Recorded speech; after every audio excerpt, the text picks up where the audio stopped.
Welcome. In this video I'm going to show you how you can obtain the Hodges-Lehmann estimate for independent samples using Microsoft Excel. I have a separate video where I simply use my add-in which has a function that can actually just calculate it straight away, but in this video I'll show you how it can be done without that.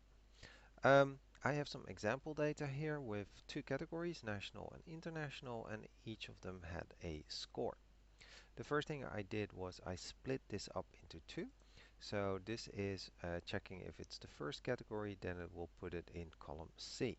Notice I'm using a system where a semicolon is used to separate parameters. Your system might be using a comma. Similarly for the national ones. And then once I have those, I can actually go to step 2 and sort each of them and simply now have those scores sorted. Then I create a small cross table with the differences. So I had these scores, and these are for the international, so we're simply transposing, so turning 90 degrees this part, and the national scores were simply taken from here. And then I simply calculate for each of them the difference, so 2 minus 5 should give me minus 3. Once we have those, we can actually simply determine the median of all of these, and that's then the Hodges-Lehmann estimate.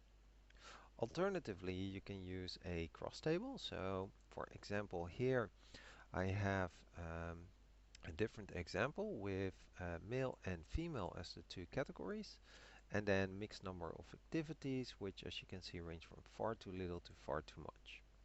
Then first of all I create that cross table, so I list again my options, and I also simply convert those to the numeric counterparts. Once we have those, then I determine the possible differences for each possible pair. So I have a range from 1 to 5, so I'm going to list that twice, 1 to 5 and 1 to 5. And then simply calculate all possible differences. So 2 minus 3 would be again that minus 1. Now we're going to check how often each of those differences might occur. So for example, this 16, it's looking up the too little and the enough. And it's looking that over here, the too little is for males is 2, and the enough for the second category is 8. So 2 times 8 gives you 16.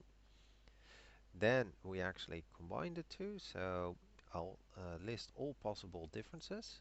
So I'll start with my my maximum from my range, minus 1, and then minus, and then I minus the minimum. So the maximum possible or the minimum possible difference would be minus 4. So that's simply basically saying, well, it's going to be 1 minus 5, and the maximum would be, of course, 5 minus 1 of 4. Then, so these simply add up and check if it's not exceeding that maximum until we reach it. Then we have the count, so we're simply going to use a sum if, and I'm going to sum in this case all of these. That's the range where I'm checking. The criteria is of course that it's a minus 4, so it's checking that this one should be minus 4. So there's one over here, for example, and in that case it should then actually sum the values that are in here. So that's going to be 0 because there's a 0 over there. But here, for example, we have 18 because it's looking up the minus 1s. So that's over here is a minus 1 and over here. So that's going to be a 2 and a 0. Oh, another 0. I'm missing one. Ah, this 16 is also a minus 1. So that's going to be 18 in total. I then also add the cumulative counts, which simply means for the first one it's simply the count, and for every other one it's the count from the cumulative count before it plus that current count. In total we have 374 possible pairs.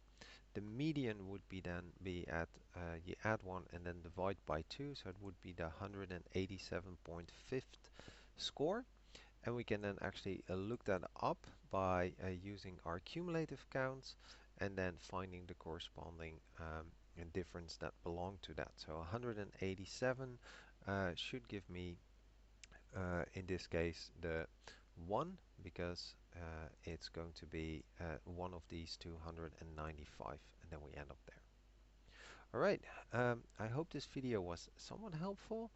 You can also find some more info on my website if you're interested, and hope it was helpful. Thank you for watching.